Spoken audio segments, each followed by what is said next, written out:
Les apartistes changent un peu de formule après avoir été, disons, plutôt un clan assez bien établi. Peut-être pas un cercle fermé, mais un clan assez établi.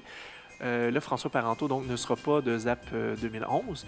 Premièrement, qu'est-ce qui explique, pas le départ, mais la pause de François Parenteau? Ah ben, la raison officielle, c'est une blessure au haut du corps. C'est en fait l'International des apartistes Inc. tient à souligner que François a été victime d'une ce qu'on appelle une double commotion cérébrale. Étant donné qu'il imitait à la fois Jean Charest et Stephen Harper, l'élection successive des deux, il a causé un traumatisme au cerveau. Puis, avec les connaissances limitées qu'on avait sur les commotions cérébrales, on l'a envoyé au jeu trop vite. Il y a eu un autre choc et puis là, il patine sans contact. C'est ça l'histoire. Alors, au jour le jour.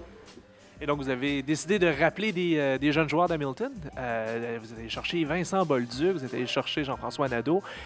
Comment s'est faite la sélection de ces deux nouveaux joueurs-là? En fait, c'est des recrues qui n'en sont pas. C'est quasiment des Sergei Fedorov qui arrivent dans la Ligue nationale à 30 ans. Je veux dire, ils ont du bagage. Là. Les deux, c'est des hellénistes, si on peut dire ça. Hein, oui, des hellénistes. Pourquoi pas? Puis, chose curieuse, Vincent étudiait à l'École nationale de théâtre en écriture au moment où les apartistes commençaient dans le petit café L'Aparté, juste en face sur Saint-Denis. C'est un drôle de retour des choses. Puis effectivement, tu étais là, toi, dès le début. Tu peux témoigner qu'on était effectivement une cellule assez ouverte. C'est ça. En fait, quand tu dis on change de formule, on revient peut-être à nos origines. Oui, c'est ça. Parce qu'en fait, au début, on était peut-être une douzaine environ, les apartistes. Et puis après des putschs successifs, bon, on a réduit ça finalement jusqu'à 4. Puis là, en fait, on revient à la base, on ouvre et puis ça fait du bien aussi parce que ça fait 10 ans qu'on existe. Ouais.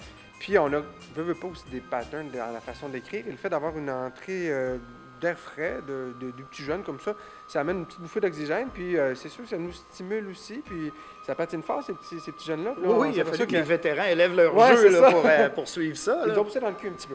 Si on revient sur l'année 2011, donc évidemment, c'était une année qui a peut-être un petit peu plus d'espoir. On voit un peu de lumière citoyenne avec les indignés, avec le printemps arabe. Pour vous, ça vous donne donc, j'imagine, une nouvelle façon de travailler. Est-ce que ZAP 2011 devient un peu moins un exutoire et un peu plus un appel à l'engagement? OK, bien, félicitations, c'était le premier journaliste à nous en parler, d'habitude, on va mettre ça. En fait, c'est que, comme citoyen, on se réjouit de ce qui se passe, mais comme humoriste, c'est un petit peu chiant. Parce que je veux dire, le côté espoir, ben je veux dire, c'est moins évident de faire des jokes là-dessus. Mais vous n'êtes pas mal pris en même temps parce que l'espoir vient des citoyens, mais la classe politique n'a pas emboîté le pas, donc il y a de quoi rire en masse d'eux, ça. De son côté, ils nous ont amplement fourni de matière. Ah oui, ça c'est... Non, la matière humoristique est extrêmement présente dans ce spectacle-là, mais il y a la notion d'espoir, puis c'est vrai, tu sais... On serait malvenu d'aller battre ces gens-là qui sont organisés, mais reste qu'on aime s'amuser à se moquer de la forme. Mais des fois, c'est ça. Nous autres, on aime se moquer, par exemple, des gens avec qui on n'est pas d'accord, mais des fois, on aime aussi se moquer des gens avec qui on est d'accord, mais peut-être pas de la façon dont ils présentent les choses. Fait que des fois, on peut s'attaquer à la forme, mais écoute, le fond, on le partage énormément, puis c'est le fun. C'est vraiment drôle cette année parce qu'il y a beaucoup de choses qui sont écroulées. Le Bloc s'est écroulé, le PQ s'est écroulé, le Madrid est disparu. Fallait bien qu'il nous arrive quelque chose à nous autres aussi.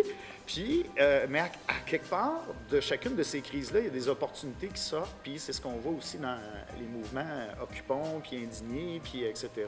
Il y a quelque chose, il y a une craque à quelque part, là, tu sais. Puis à travers la craque, la lumière passe.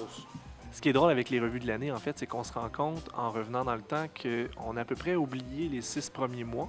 C'est toujours ça chaque année.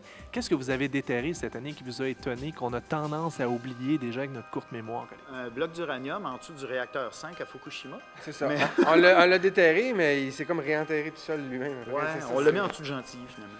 Mais c'est fou, c'est ça. Effectivement, à chaque début d'année, il se produit plein de choses, puis on dit, bon, ça va être incontournable. Tu sais, ça, le Japon, on disait, c'est absolument dans le show, mais il s'est passé tellement de choses par la suite et c'est rendu très, très, très loin pour tout le monde. Le printemps arabe, par contre, ça, c'est resté, heureusement. Oui. Tu sais, les inondations de Saint-Jean, il y a eu des catastrophes naturelles qui, malheureusement, avec le temps, sont passées un peu... Des débats, il y a plein de choses. Catastrophes naturelles au PQ? Oui, si tu veux. Les sables mouvants. Mais, tu sais, il y a eu plein de choses. On aurait voulu parler d'Haïti, Congo. Il y a plein de choses qui ont attiré notre attention. La Russie, puis... on avait l'embarras du choix. Donc, cette année, il a fallu choisir parmi un éventail. On aurait pu faire un show de 4 heures, ce qu'on a fait d'ailleurs. On a coupé à moitié. Bien, après ça aussi, c'est de créer une cohérence, d'avoir une ligne narratrice, si on veut, dans le show pour que le tout soit digeste, là, parce qu'on ne peut pas juste aussi aborder tous les sujets, puis que finalement, on sort de là et on se dit, mais de quoi ils ont parlé, juste?